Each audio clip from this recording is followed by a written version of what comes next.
मुंबईमध्ये एकत्र लढायचं आणि बाकी इतर ठिकाणी लढताना जिथं काही आक्षेप असतील तिथं वेगवेगळं लढायचं, एकमेकांची ताकद बघायची. महायुतीच्या संदर्भामध्ये राज्य समन्वय समितीची जी बैठक झाली साधारणतः दिवाळीच्या पूर्वी, त्या महायुतीच्या समन्वय समितीच्या बैठकीमध्ये असं ठरलं होतं की ज्या ज्या ठिकाणी महायुती करणं शक्य आहे तिथं त्या त्या जिल्ह्यातल्या लोकप्रतिनिधी म्हणजे त्या जिल्ह्याचे पालकमंत्री, इतर 2 पक्षांचे संपर्क मंत्री, त्या जिल्ह्यामध्ये असणारे महायुतीचे आमदार खासदार ह्यांनी एकत्र बसावं आणि विधानसभा मतदारसंघनिहाय चर्चा करावी आणि ते जे काय ठरेल प्राथमिक त्याचा अहवाल हा राज्य समन्वय समितीकडे द्यायचा. त्यामुळं असं तर ठरलेलं आहे.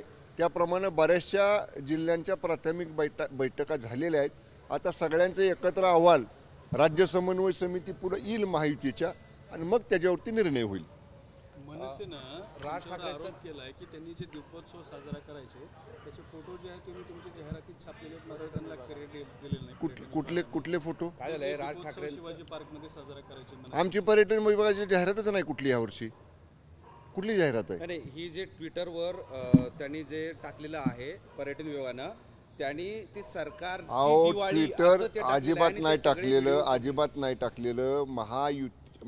आमच्या महाराष्ट्र राज्य पर्यटन विकास महामंडळ आणि संचालक पर्यटन विभाग यांच्या माध्यमातून जे उत्सव पूर्ण राज्यामध्ये साजरे केले जातात त्या उत्सवांची माहिती ही लोकांपर्यंत जाण्यासाठी कदाचित ती प्रसारित केली असेल, परंतु याची मी सविस्तर चौकशी करतो. मी गेले 3-4 दिवस झाले मतदारसंघामध्ये गावी दिवाळीसाठी आहे, पण अशा पद्धतीने नेमकं कुणी टाकले याची अधिकृत माहिती मी आमच्या अधिकाऱ्यांकडून आजच घेतो आणि निश्चितपणे त्याची माहिती घेतल्यानंतर मनसे अधिकृत पेजवर त्यांनी टाकू दे ना. आणि त्यांचं असं म्हणणं आहे की महाराष्ट्र टुरिझमचा हा ट्विटर त्यांनी पुढे टाकलाय, त्याचं लिंक टाकले, शेअर केलेली आहे महाराष्ट्र टुरिझम दिसते.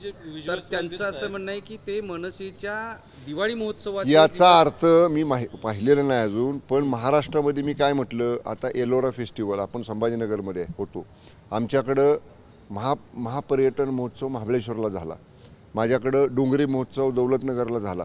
असे जे वेगवेगळे उपक्रम पर्यटकांना आरक्षित करण्यासाठी होतात ते आपण अधिक लोकांना माहिती व्हावेत म्हणून ते लोकांपर्यंत पोचवत असतो. पण तरीसुद्धा एखाद्या राजकीय पक्षानं अशा पद्धतीनं जर काय उत्सव घेतला असेल, केला असेल आणि ते जर ऑफिशियल आमच्या ट्विटरवर ऑफिशियल महाराष्ट्र टुरिझम महाराष्ट्र पर्यटन विकास महामंडळाचे असेल तर संबंधित त्याची चौकशी केली जाईल आणि निश्चितपणे चौकशी करून उचित कारवाई केली जाईल. नाही काय ढापायचा प्रश्न नाही, त्यांचा दीपोत्सव ढापायचा बिलकुल काय प्रश्न नाही. याच्यापेक्षा चांगले दीपोत्सव महामहोत्सव पर्यटन विभागानं महाराष्ट्रामध्ये केलेले आहेत, त्यामुळे असं कोणाचं काय ढापण्याची महाराष्ट्र पर्यटन विकास महामंडळाला आवश्यकता नाही. चला झालं पटकन, चला मला फाईट लेट होतंय माझं. नाही रेडी आहेत का सगळे? महाविकास आघाडीमध्ये पण आता फूट पडल्याचं पाहिलं. त्यांचं त्यांना काय म्हणायचं मला माहीत नाही. मी महायुतीचं सांगितलं कारण मी महायुतीच्या राज्य समन्वय समितीचा सदस्य आहे, त्यामुळे तिथं जी चर्चा झाली त्याप्रमाणे आता दिवाळीनंतर आमची मंत्रिमंडळ बैठक मंगळवारी झाली की दर मंगळवारी महायुतीच्या समन्वय समितीची बैठक माझ्याच निवासस्थानी असते. येणाऱ्या बैठकीमध्ये नेमकी काय चर्चा होती ते आपल्या मुंबई प्रतिनिधींना कळेल. ओके चला.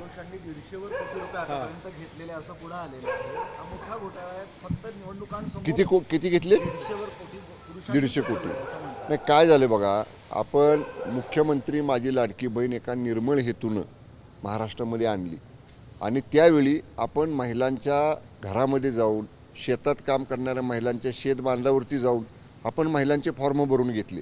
ऑनलाईन फॉर्म भरायला सुद्धा आपण परवानगी दिली. त्या काळात काही लोकांनी म्हणजे पुरुषांनी सुद्धा असे फॉर्म भरले, चुकीची माहिती गोळा करून एक प्रकारे सरकारची फसवणूक केलेली आहे. योजना होती लाडक्या बहिणींसाठी, खरं ज्यांनी केलं हे नको करायला पाहिजे होतं, पण निश्चितपणे त्याची सुद्धा चौकशी होईल आणि सरकारला फसवून जर कोणी लाभ घेतला असेल तर त्याच्यावर कारवाई होईल. ओके. बच्चू कडू सध्या दिवाळी सुद्धा संतप्त झालेले आहेत.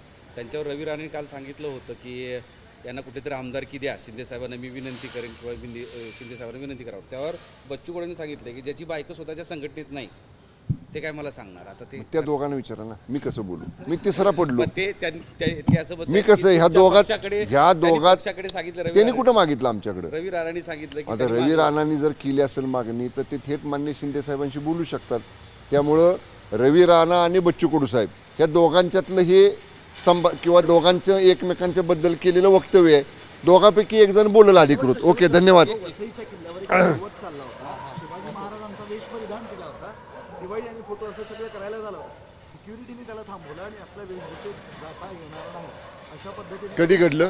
केला. 1-2 दिवसात आता व्हिडिओ व्हायरल कुठे झालं? वसईच्या किल्ल्यावर. अच्छा, मला माहीत नाही.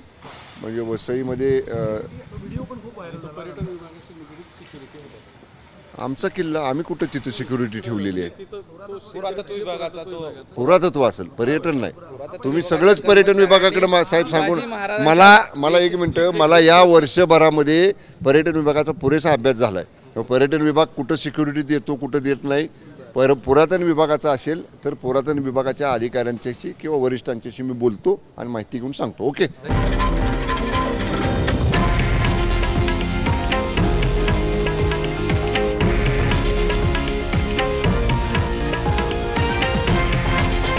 हे आहे देशातील नंबर 1 न्यूज नेटवर्क आणि आपण पाहत आहात TV9 मराठी, एकमेव.